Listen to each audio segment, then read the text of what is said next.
bienvenue donc de nouveau. On va reprendre le fil de nos conversations. En commençant avec Romain Pigenel, qui est directeur adjoint du SIG, service d'information du gouvernement, en charge des aspects numériques, qui va nous présenter un petit peu et faire une petite mise à jour de ce que des techniques de communication cette fois-ci. On s'éloigne à nouveau un peu des services dont il a été longuement question ce matin. Donc les techniques, disons, de communication et communication numérique qui sont utilisées aujourd'hui par le SIG, dont vous êtes, encore une fois, je le disais tout à l'heure, certainement nombreux à avoir noté que ces techniques, ces pitchs, ces façons d'accrocher l'intérêt du public détonnaient par rapport à ce qu'on avait vu par le passé. Romain, donc. Merci Mathieu. J'ai cru comprendre qu'on était en tempo très compressé, donc je vais essayer d'aller vite, tout en restant compréhensible, ce qui est toujours un petit défi. Je vais pas revenir sur la présentation. Juste quelques mots rapidement sur le SIG, parce que je ne suis pas certain que vous voyez tous très bien ce que c'est. Service d'information du gouvernement. Contrairement à ce que le nom peut laisser entendre, ce n'est ni un service secret, ni une DSI. C'est, on va dire, quelque part entre les deux. Je vous laisse mettre le cran où vous voulez. Et très sérieusement, c'est en fait une agence qui est un service du Premier ministre et qui est à la fois l'agence de com et de sondage de l'État. C'est-à-dire qu'on fait d'une part toute l'activité de sondage, d'opinion, veille presse, veille médias, réseaux sociaux, etc., etc. Donc tout ce qui est la partie, je dirais, de l'écoute, de l'opinion et de l'actualité en ligne et dans les médias classiques. Et puis il y a toute une partie qui est plutôt de l'ordre de la production de communication. Une mission historique est la coordination des directions de la communication de l'État. Donc c'est très large. Ça va des DIRCOM des ministères jusqu'aux DIRCOM d'agences publiques, type sécurité routière, etc., etc.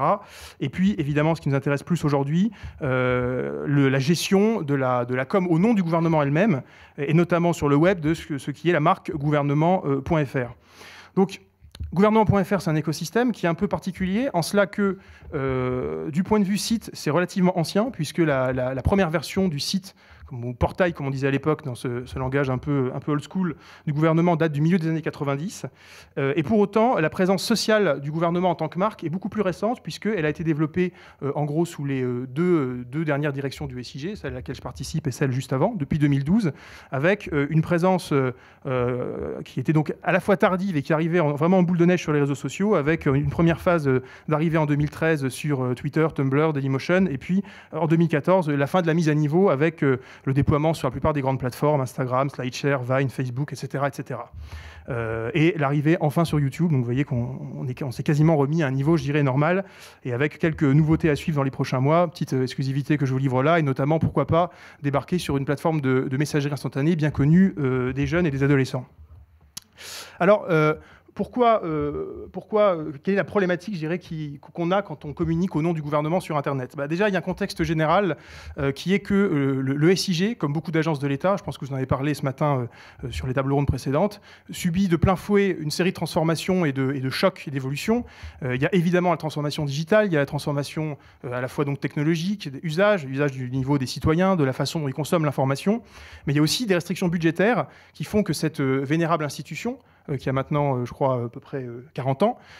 et a dû, et c'est encore le passé en trop, puisque c'est encore une évolution qui est en cours, a dû passer d'une culture où on faisait vraiment d'énormes campagnes mass média en dépensant beaucoup d'argent à coût de millions d'euros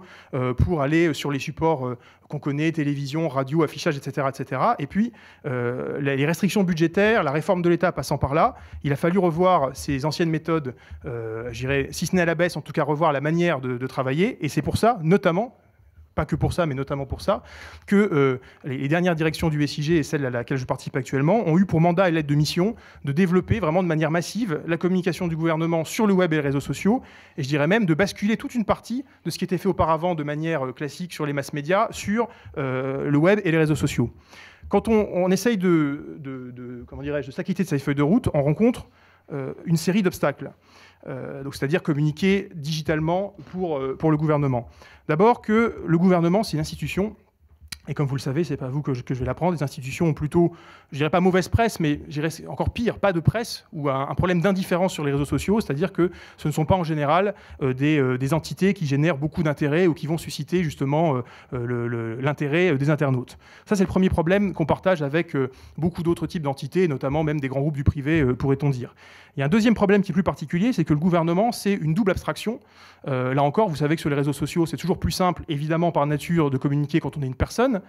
Quand vous communiquez au nom d'une organisation, c'est déjà un peu plus compliqué. Et le gouvernement, c'est encore pire, puisque c'est une organisation d'organisation. Pour reprendre un peu l'échafaudage, vous avez les ministres, qui sont des individus. Exemple, Thierry Mandon, que vous avez vu ce matin. Thierry Mandon, il a ensuite un ministère qui peut communiquer en son nom. Et nous, le gouvernement, on est en quelque sorte le ministère des ministères. Donc on est quelque chose de totalement abstrait et qui peut être extrêmement désincarné pour les citoyens et les internautes. Et puis il y a un troisième défi qui est à la fois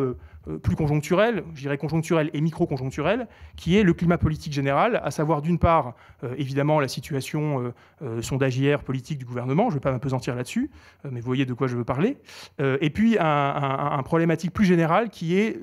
et qui n'est pas propre au numérique, le discrédit dont souffrent à la fois les élites, la politique, les institutions, qui a été largement documenté, et qui fait que quand on cumule tout ça, c'est aujourd'hui très compliqué d'arriver à communiquer au nom d'une institution et communiquer de façon à être entendu. Donc c'est le défi qu'on a essayé de prendre en main du côté du SIG dans ces derniers mois et ces dernières années. Par rapport à ça, on a une grille de lecture, nous, qui est une grille de lecture qui relève de l'économie de l'attention, donc de l'économie attentionnelle. Et moi, j'ai pour habitude de résumer ça en disant que ce qu'est le web social aujourd'hui, alors je ne dis pas que ce sera encore le cas dans quelques années, mais ça peut se résumer par le paradigme de la timeline. La timeline, c'est un objet aujourd'hui qui est commun à la plupart des grands réseaux sociaux. Donc ici, vous avez Twitter, vous avez Facebook, on pourrait mettre aussi Instagram. On pourrait même dire finalement que sur tout écran de téléphone portable, quand vous n'avez pas consulté pendant quelques minutes et que vous y revenez et vous voyez toute la marée de notifications que vous avez eues en votre absence, c'est aussi une timeline. Donc c'est d'une certaine manière l'essence et la nature, si j'ose dire, du web social.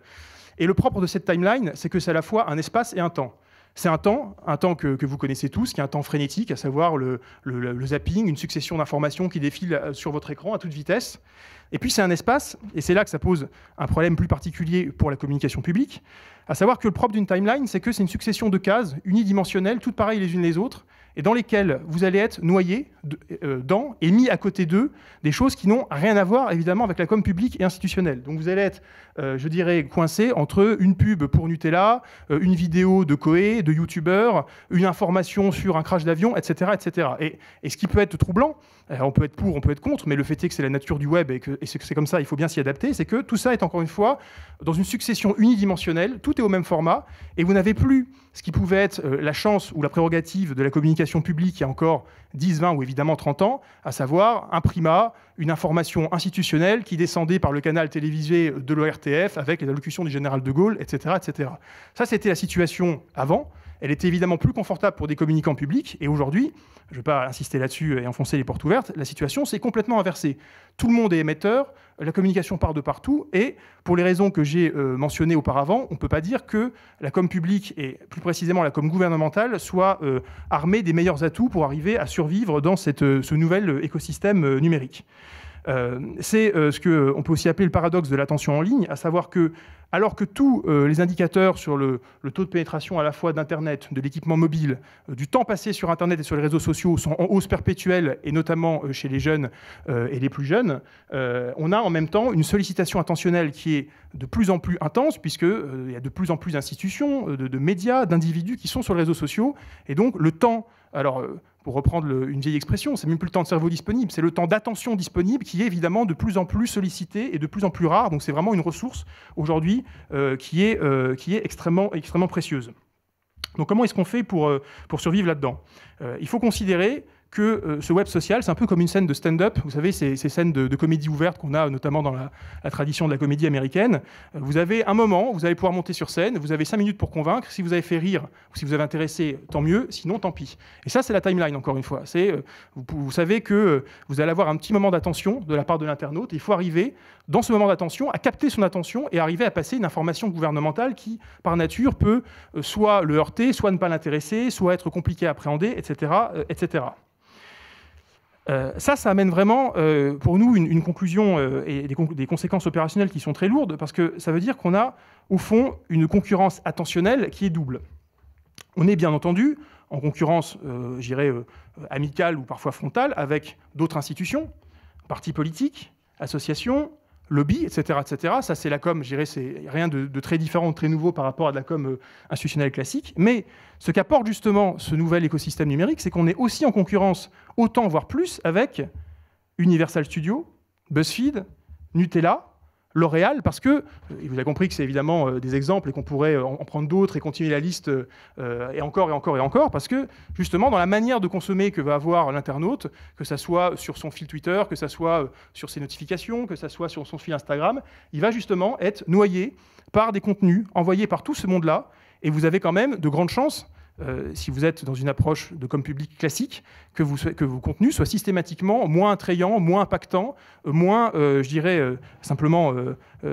moins sollicitants pour l'attention que les contenus qui vont être produits par toutes ces marques. Et après, un autre problème qui complexifie encore la situation, qui est qu'il y a en même temps et parallèlement une convergence des contenus. Les chaînes d'information, les médias d'information classiques font de plus en plus de la com, ils communiquent sur leurs coulisses, etc., etc.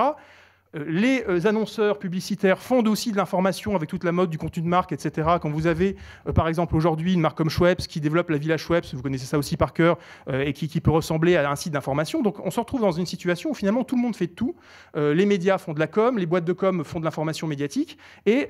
ça ne fait qu'intensifier encore une fois cette concurrence généralisée où, je me répète, mais je crois que c'est vraiment important d'avoir cette donnée-là en tête, la communication publique, institutionnelle, classique part de manière extrêmement désavantagée. Et d'un certain point de vue, alors c'est une formulation à la fois un peu provocatrice et qu'on peut discuter, mais on pourrait presque dire que la communication publique n'existe plus, en ce sens que on peut plus se satisfaire de se dire, voilà, on va faire une communication comme on savait faire, lécher des campagnes de com institutionnelles avec un PDF qu'on allait imprimer, distribuer à l'entrée d'une conférence, etc., etc. Parce que de toute manière, enfin notamment, en cela l'exemple de l'imprimer n'est pas bon, mais notamment sur le numérique et le digital, il n'y aura pas de primat de cette communication publique. Votre communication, dès que vous allez la lancer dans le grand bain du web, elle va être en concurrence directe et frontale avec des coms beaucoup plus agressives, qui n'auront pas, comment dirais-je, le type de nuance ou comment dirais, de prudence que peut avoir une com publique gouvernementale classique. Et de ce point de vue-là, ça veut dire que quand on veut, et si on espère être entendu de l'ensemble de nos concitoyens et pas parler simplement à un petit public spécialisé, certes sympathique, mais limité en taille de journalistes, militants, etc., etc., ça veut dire qu'il faut se confronter mentalement à ce qu'il y aura de communication la plus disruptive, la plus innovante, la plus également percutante, qui émane de toutes les sphères et de tous les modes de communication possibles. C'est en ce sens-là qu'on peut dire qu'une communication qui se penserait comme étant strictement publique, gouvernementale, dans les carcans et dans les codes de cette communication-là, elle n'a pas de chance d'arriver à performer, et c'est en ce sens-là qu'on peut dire qu'elle n'a plus vraiment d'existence en tant que telle. Alors pour autant, et là c'est des chiffres qui sont tirés d'une étude qu'avait fait le SIG avec BVA, on voit qu'il y a une appétence potentielle des internautes pour aller consommer de l'information gouvernementale, et là je ne parle pas du serviciel, je parle bien de l'information gouvernementale sur le web et les réseaux sociaux. On a notamment 59% des internautes qui utilisent régulièrement Internet pour s'informer sur les mesures et les réformes du gouvernement. Et puis, autre chiffre intéressant, ça c'est des chiffres qui datent de janvier, donc très récents, 30% des internautes qui considèrent que le gouvernement n'en fait pas assez sur les réseaux sociaux. Donc quand on voit ça, on se dit qu'on est dans une situation à la fois paradoxale et en même temps qui est pleine de promesses pour nous, à savoir qu'effectivement, on part d'une situation où on n'est pas les mieux armés pour réussir dans cet écosystème, dans ce nouveau paradigme informationnel, mais en même temps, il y a une appétence, il y a une attente des internautes, et la question qu'on peut se poser à partir de là, c'est comment est-ce qu'on va arriver à rencontrer cette attente des internautes. Une autre donnée qu'il faut avoir à l'esprit, mais je pense que les communicants publics, s'il y en a dans la salle, le savent pertinemment bien, c'est que en général, des contenus gouvernementaux ou politiques ont toujours des taux de partage et taux de consultation qui sont vraiment dans une autre galaxie, malheureusement une galaxie inférieure par rapport à des contenus liés à des stars, des people, etc. etc. En général, une vidéo politique sur Dailymotion ou YouTube, on est content quand elle fait quelques milliers de vues. À quelques dizaines de milliers de vues, on sort le champagne, et puis à 100 000 vues, là, c'est, je ne sais pas, on jette par la fenêtre ou autre mode de célébration. Et évidemment, quand vous comparez à ce que va arriver à faire, je parlais de la vidéo, mais même sur Instagram, si vous comparez le compte Instagram de l'Élysée ou du gouvernement en termes de followers et celui de Louboutin ou de Booba, on est sur un rapport qui est de 1 à 1000, voire parfois de 1 à 10 000. Alors, on pourrait dire, c'est pas grave, c'est comme ça, mais évidemment, quand on est dans une situation où on veut, et ça c'est notre souhait le plus ardent, parler à l'ensemble de la population, on cherche plutôt, nous, à se confronter justement à Louboutin et à Booba, en termes en tout cas de masse de followers, pour le reste on peut en discuter, qu'à d'autres institutions où en se confortant, en se disant bon, finalement avoir 5000 abonnés c'est plutôt sympathique. Donc on pourrait finalement résumer la problématique de la manière suivante, c'est comment est-ce qu'on peut construire une présence non institutionnelle pour une institution, avec évidemment l'objectif au bout du compte de ne pas communiquer pour se faire plaisir et raconter n'importe quoi, mais arriver toujours à passer à l'internaute des contenus précis sur les projets de loi qu'on met en place et sur évidemment l'action du gouvernement. Alors, pour essayer un peu d'être de moins abstrait justement et de rentrer un peu dans le concret, je vous propose de regarder quelques exemples d'opérations qu'on a pu faire ces derniers mois. Alors peut-être avez-vous eu vent ou avez-vous vu passer dans vos timelines justement certaines d'entre elles, peut-être que d'autres sont passées plus inaperçues. Et ça me permet aussi de vous expliquer un peu quelques méthodes, techniques et approches qu'on met en œuvre, puisque comme vous l'avez compris, ou j'espère que vous l'avez compris, tout ce qu'on fait procède quand même d'une espèce d'analyse stratégique et ne procède pas simplement d'une volonté de faire du LOL ou du décalé pour la simple raison de faire du décalé ou du LOL. Donc on a une première approche qu'on met souvent en place, qui est appelée dans le monde de la pub du real-time marketing. Moi, j'aime bien parler de hacking attentionnel, et qui consiste à repérer quand des conversations se forment sur le web,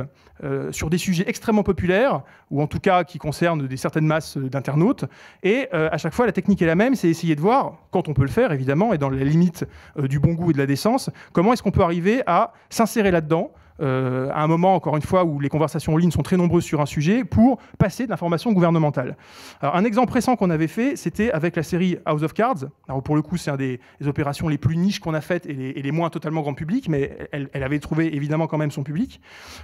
C'était il y a maintenant quelques semaines. La série reprenait en France. Au bout de quelques saisons, elle commençait pour le coup vraiment à être plutôt regardée. Et on s'est dit, on avait regardé les dates de diffusion. Elle allait passer à partir d'un week-end il y a quelques semaines sur Canal+, et on s'est dit il faut qu'on intervienne là-dessus pour justement entrer dans la conversation et essayer de passer un peu d'informations gouvernementales, comme en plus c'est une série politique. Et on a brainstormé en interne, on s'est dit il y a quand même un problème, c'est que cette série c'est plutôt l'éloge justement de la politique telle qu'on aimerait qu'elle ne soit pas, à savoir les magouilles, les trahisons, les meurtres aussi, sans vouloir vous spoiler si vous ne connaissez pas la série. Et donc on s'est dit qu'est-ce que peut faire l'État là-dedans ? L'État il va faire finalement du rappel à la loi, il va jouer le rôle du gendarme, mais du gendarme à la mode web. Et donc on a parlé un peu en amont avec Canal+, pour le coup, parce que je sais qu'on a pu penser sur le coup que c'était une opération spontanée, mais on s'est calé un peu avec Canal au début, quelques jours avant, et on s'est dit, écoutez, on pourrait faire un truc un peu marrant, ça serait un ping-pong entre le compte de Canal+ et le compte du gouvernement, ça nous ferait justement, ça nous ferait un peu de pub à chacun l'un à l'autre. Canal+ mettant en avant justement toutes les méfaits et les forfaits qui sont faits dans cette série par les personnages tous plus odieux les uns que les autres, à commencer par Frank Underwood, et nous, le gouvernement, on va faire à chaque fois le rappel à la loi en disant, si ces personnages étaient en France, qu'est-ce qu'ils risqueraient ? Ou, alternativement, pourquoi ils ne pourraient pas agir comme ils le font dans la série s'ils étaient en France ? Et donc, a suivi un ping-pong qui a duré environ une demi-heure, le samedi après-midi, entre Canal+ et le compte du gouvernement, où à chaque fois, on avait une citation de Frank Underwood ou la présentation d'un personnage de la série, en rappelant justement les crimes qu'il avait commis. Et le compte du gouvernement répondait en rappelant notamment des lois qui sont passées récemment, alors des lois sur la transparence, sur la lutte contre la fraude fiscale, l'évasion fiscale, avec à chaque fois, vous voyez, l'utilisation des codes graphiques de la série, et j'insiste, produits en interne en plus, donc on a vraiment des gens de talent au SIG, qui permettaient sur un ton justement à la fois léger et dans les codes de la série, donc qui peut parler aux fans. Le fan n'a pas l'impression d'avoir une espèce de pravda qui lui est imposée de l'extérieur, mais en même temps de passer de l'information et de rappeler des articles de loi passés récemment, des informations précises, avec à chaque fois un lien qui permet pour l'internaute d'aller en savoir plus. Autre exemple plus récent, là c'est vraiment il y a 2 jours, c'est la sortie de Jurassic Park. Alors là on avait, pour le coup le problème s'est passé dans le sens inverse. Vous savez, je crois que ça va être le sujet d'une table ronde juste après mon intervention, qui est la COP21, gros événement climatique, sur le réchauffement climatique qui va avoir lieu dans quelques mois à Paris. Et un des problèmes qu'on a, et je crois que là aussi c'est le thème de votre table ronde, c'est qu'il y a pour l'instant, on va dire, une mobilisation et une conscientisation insuffisante de la population en France sur ce sujet, même si on est encore un peu loin, mais c'est quand même une préoccupation. Et donc nous, tout ce qu'on peut faire pour essayer justement de faire émerger le sujet, notamment sur le web, donc savoir qu'il y a un site de la COP21, un compte Twitter, un hashtag, etc., on essaye de le faire. Et quand on a vu la sortie de Jurassic Park, là encore, on l'avait prévu, c'est ce qui s'est passé, beaucoup de discussions en ligne, beaucoup d'agitation, beaucoup d'internautes qui en parlent, et notamment des jeunes, ce qui nous intéresse pour ces sujets climatiques. Alors on s'est dit, on va rebondir là-dessus, en disant, finalement, le problème est un peu le même. Jurassic Park, c'est des animaux disparus qu'on a recréés avec l'ADN. Et finalement, si on ne fait rien pour le climat, vous allez avoir tous des animaux qui vont disparaître, et après, il sera trop tard pour pleurer, parce que vous ne pourrez pas justement les reconstruire à partir de leur ADN, où ça sera un peu compliqué. Et donc on a fait cette petite vignette un peu marrante, mais pour le coup totalement calée sur le plan des espèces, c'est-à-dire qu'on a vraiment mis dans les petits tubes à essai des espèces qui disparaîtraient en cas de réchauffement climatique, et puis surtout, avec la punchline un peu marrante, on a profité pour rappeler l'existence de la COP21, le hashtag, le site, etc., pour justement essayer de faire de la visibilité et surtout aller faire prendre conscience de cette problématique-là et de l'existence de la COP à des publics, encore une fois, qui sinon ne viendraient pas sur de l'information institutionnelle classique. Une autre pratique qu'on met souvent en œuvre, c'est l'usage de la connivence culturelle. Alors là, pour le coup, c'est aussi un peu de la com de niche du côté des geeks, mais pas que, vous allez le voir. Exemple parmi d'autres assez récents, il y avait quelques semaines encore la sortie d'un autre blockbuster américain, désolé, on est un peu américanophile ou américanolâtre, je ne sais pas, culturellement en tout cas, qui était les Avengers, donc film de super-héros, etc., etc. On se dit, comment est-ce qu'on peut rebondir là-dessus ? Tiens, justement, nous aussi, on fait de l'homme augmenté en France et on a même la French Tech. Et donc, on a travaillé avec la mission French Tech à Bercy pour identifier toutes des startups, justement, françaises qui produisent des technos qui permettent de faire de l'augmentation humaine, donc depuis le cœur Carmat, le cœur artificiel qui est assez médiatisé, des technologies de vision augmentée, d'exosquelettes, de remplacement de parties du corps. On s'est mis d'accord avec toutes ces entreprises-là et on a fait donc ce personnage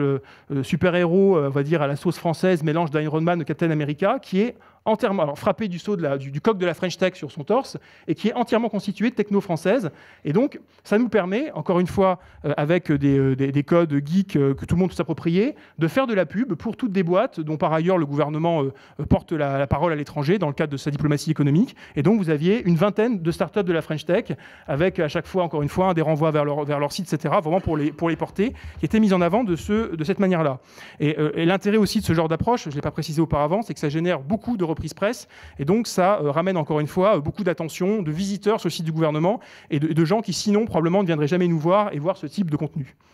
Alors, connivence culturelle avec les geeks, mais pas que. Et là, on passe, je dirais, à l'extrême inverse du spectre. C'est la campagne Stop Djihadisme qu'on avait mis en place dans une tonalité très très différente au mois de janvier, dans un contexte que je n'ai pas besoin de vous rappeler. Si vous vous souvenez de cette campagne, on avait donc fait en fait une vidéo virale qui reprenait les codes des vidéos de recrutement des djihadistes qui diffusent sur les réseaux sociaux pour aller capter des jeunes gamins. Vous savez, ou vous ne savez pas d'ailleurs peut-être qu'on a actuellement chaque semaine des jeunes Français qui partent faire le djihad en Syrie, en Irak. Donc c'est un vrai problème de sécurité civile et d'intégrité de l'État. Et donc on avait lancé cette vidéo virale, encore une fois dans les codes vraiment des vidéos de recrutement de l'État islamique, pour à la fois faire le buzz sur le web, faire parler de ce sujet-là, qui à ce moment-là n'était pas totalement dans les médias, moins en tout cas qu'il l'est aujourd'hui, et puis qui reproduisait au début de cette vidéo tout le parcours de recrutement via Facebook que peuvent utiliser justement les djihadistes pour capter des gamins dans les quartiers.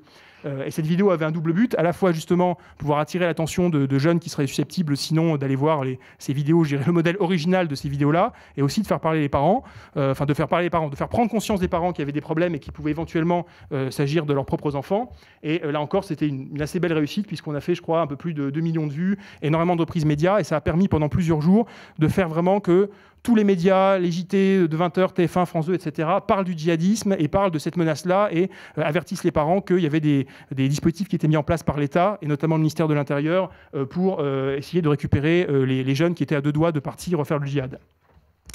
Autre approche possible, je ne sais pas si j'ai encore un peu de temps, mais je suis sûr on n'hésitera pas à m'arrêter par la force s'il le faut. Et ça encore, c'est une posture qui est complexe pour une institution et qui a demandé une certaine prise de risque en interne, c'est ne pas hésiter à rire de soi, et je dirais au-delà de rire de soi, d'intégrer jusque sur le site du gouvernement, ce qui je crois n'avait été jamais fait, les critiques, et parfois les critiques faites à bon escient, que portent les citoyens et les internautes contre nous. Et ça, c'était un petit produit qu'on avait fait au moment de Noël, qu'on avait appelé le bingo du repas de famille. Donc on avait repris la pratique internet du bingo, vous savez, ces grilles avec des expressions qu'on va entendre dans une situation donnée, puis on coche l'expression à chaque fois qu'elle a eu lieu, donc avec tous les lieux communs qu'on peut entendre. Et donc on a fait un bingo qui avait vocation à servir pendant les repas de Noël où vous êtes en famille avec le grand-père, le frère, le cousin, le tonton, la tata, en général de 5 partis différents, et ça castagne un peu et ça discute politique. Et puis en général, si vous soutenez le gouvernement, surtout en ce moment, vous risquez d'être vaguement minoritaire, là encore sans insister. Et sur ce bingo-là, on avait repris franco toutes les critiques qui étaient faites actuellement contre le gouvernement, et on était allé vraiment jusqu'au bout du concept, puisqu'on les avait crowdsourcés en nous renseignant autour de nous, en prenant vraiment des vrais verbatims de gens pas contents sur Internet, qui disaient il y a trop d'impôts, vous faites rien pour les PME, vous faites tout pour les patrons, ou au contraire vous faites rien pour les patrons, etc., etc. On fait cette on reprend vraiment ces verbatims réels, on les met sur cette grille bingo, et puis avec un petit module interactif, à chaque fois que vous cliquez dessus, vous avez derrière donc évidemment ça se voit pas à l'écran, un argumentaire très simple, je dirais vraiment en langue parlée et pas en langue de bois gouvernementale, qui vous donne des éléments pour y répondre sur un ton à la fois léger et sérieux pendant le repas de famille. Et on était allé jusqu'au bout du concept en faisant même une version imprimable que vous pouviez découper et sortir discrètement sous la table si vous n'aviez pas d'iPhone ou de tablette pour répondre à l'oncle, la grand-mère, etc., etc. Et là encore, effectivement, outre le fait que ça avait bien marché, ça avait généré pas mal de reprises médiatiques qui permettaient, c'est toujours notre obsession, de faire venir des internautes sur le site du gouvernement, et des internautes qui sinon ne viendraient pas parce qu'ils ne sont pas justement dans le domaine des professionnels de l'information. Je vais passer rapidement sur l'autre exemple. Dire deux mots, même si je n'ai pas trop insisté là-dessus de manière générale, mais on pourra en parler de ce qu'on fait dans le domaine de la transparence et de la mise à disposition de données. On a créé un blog du service d'information du gouvernement qui s'appelle le SIG Lab, qui est à la fois un blog B2B et un blog sur lequel on commence à faire, pas encore assez, mais on va en faire de plus en plus d'open data. Et notamment, on met dessus, là encore, ça avait été peu fait ou pas fait auparavant, toutes les données d'audience, par exemple, des sites du gouvernement. Et là encore, petite annonce, on va bientôt faire à partir de ça un vrai module open data propre qui permettra en temps quasiment réel de récupérer toutes les stats d'audience, de fréquentation de tous les sites de la sphère gouvernementale pour après utiliser ça pour faire toutes les analyses que vous voulez. Toujours dans cet ordre de la transparence et de la mise à disposition de l'ouverture de l'administration, on a aussi appliqué des méthodes bien connues de certains d'entre vous, j'imagine, qui sont justement faire de l'opération coulisses avec des blogueurs, twittos, instagrammeurs. Et on avait donc fait une opération qui d'ailleurs va être faite à la rentrée, qui s'appelle le Direct SIG, il y a à peu près 2 mois de ça, où on avait en fait sélectionné, on avait regardé le compte Twitter du gouvernement, on avait pris d'une part, je crois, les 10 personnes qui le retweetaient le plus le gouvernement, et après on avait pris un échantillon aléatoire, pour pas prendre uniquement des super partisans de nous, de personnes qui avaient déjà interagi au moins, je crois, c'était 5 fois avec le compte du gouvernement. On a lancé les invitations, on leur a dit, venez passer une matinée avec nous. Et on a vraiment joué le jeu totalement de manière honnête, c'est-à-dire qu'ils sont venus le lundi matin au SIG, qui est vraiment une matinée structurante, on a toutes nos réunions de rédaction, etc. Et ils ont participé à tout, on leur a filé les documents internes, on a vraiment fait un coup de sonde, comme je pense rarement ça a été fait dans une institution aussi sensible que la nôtre, où on fait de la veille d'information sur des sujets qui concernent l'image du président, du Premier ministre, etc. etc. Et ça, encore une fois, c'est une opération qu'on avait fait pour tester, ça a bien marché. Vous voyez, c'est l'image de droite qu'on a carrément balancé, nos tableaux d'audience interne, nos tableaux d'organisation de la semaine. On a fait vraiment carte blanche et transparence totale, et c'est un événement qui a vocation à être fait de manière assez régulière, notamment à partir de la rentrée. Autre exemple de transparence et vraiment d'opération, je dirais, anti-enfumage total, c'est l'agenda des réformes, un module qu'on avait lancé en décembre et qu'on a remis à jour à l'occasion de l'anniversaire du 6 mai de l'arrivée au pouvoir de François Hollande. C'est un agenda, vraiment, type Outlook ou Google Agenda. On allait jusqu'au bout de l'idée, puisque vous pouvez carrément le télécharger et l'uploader dans votre propre agenda électronique. Ça, c'était une idée brillante de Philippe Goavec, qui est quelque part dans la salle, qui est le responsable web digital du SIG, voilà, là-bas. Et donc ça marche vraiment, vous pouvez vraiment l'implanter dans votre agenda. Et quand vous l'importez, qu'est-ce que vous avez ? Vous avez toutes les réformes, annonces de réformes, promesses de réformes du gouvernement de mai 2012 à aujourd'hui. Et c'est un truc, si vous me passez l'expression, assez couillu, puisque c'est marqué noir sur blanc, c'est de l'engagement, et vous pouvez après revenir auprès du gouvernement et dire « Non mais dites donc, vous étiez engagé en avril 2013 à faire telle ou telle réforme, où ça en est, etc. etc. » Et là encore, on a essayé de jouer le jeu de manière assez honnête, avec des codes couleurs qui disent quand la réforme est en train d'être faite, est faite, pas encore faite. Et c'est en quelque sorte l'application d'une méthode de fact-checking à nous-mêmes, et je pense honnêtement de manière assez honnête, et on n'a pas vraiment, je crois pas qu'on ait beaucoup tordu les faits par rapport à la réalité. D'ailleurs, vous pouvez le vérifier vous-même en allant là-dessus. Une dernière ligne, et après je vais m'arrêter là, parce que je sens que la pression monte, c'est faire de la com, je dirais, avec un peu d'autodérision, mais en même temps on l'assume, un peu type Troisième République, c'est-à-dire refaire un peu de l'image d'Épinal au temps du web, c'est-à-dire vraiment faire de la com sur la fierté républicaine, fierté nationale. C'est bizarre parce que c'est quelque chose qui marche vraiment très bien dans beaucoup de pays, notamment anglo-saxons, et en France on a toujours un peu une honte, une espèce de gêne pour le fait de se vanter d'être français. Nous on y allait vraiment les pieds dans le plat, et on a lancé, alors au début c'était un gag entre nous, puis on a fait ce petit coq qui nous plaisait bien. Donc donc maintenant, ce coq est décliné à toutes les sauces, si j'ose dire, parce qu'il y a aussi le coq cuisinier. Et dès qu'il y a une réussite française dans quelque chose, voilà, quelqu'un qui gagne un championnat de foot, qu'on a un bon chiffre au niveau européen, on fait une iconographie autour du coq, alors qui est habillé à toutes les sauces, hein, le coq skieur, le coq cuisinier, le coq inventeur, et c'est devenu un petit gimmick qu'on a, et qui permet, mine de rien, de faire de l'information de bonnes nouvelles, qui, comme vous le savez, marche plutôt bien sur le web, et là encore, évidemment, on relaie que des informations réelles. On fait aussi du ludique, on essaie de développer en ce moment des quiz, mais je ne vais pas insister là-dessus. Et pour conclure, et rassurer les organisateurs, si vous essayez de résumer notre approche, d'essayer de faire une marque gouvernementale qu'on aime pour ce qu'elle fait et non pour ce qu'elle est, puisque, comme je l'ai essayé de le dire et de vous en convaincre au début, c'est aujourd'hui compliqué d'être une institution qui fait de la communication publique, gouvernementale, politique sur le web. Merci Romain. Merci d'avoir relevé le défi de le faire dans un temps très très limité. Merci aussi de porter constructivement, disons, la contradiction à Russell Davis, que tu n'as peut-être pas entendu ce matin, mais pour qui la communication c'était fini et tout se passerait désormais en numérique dans les services.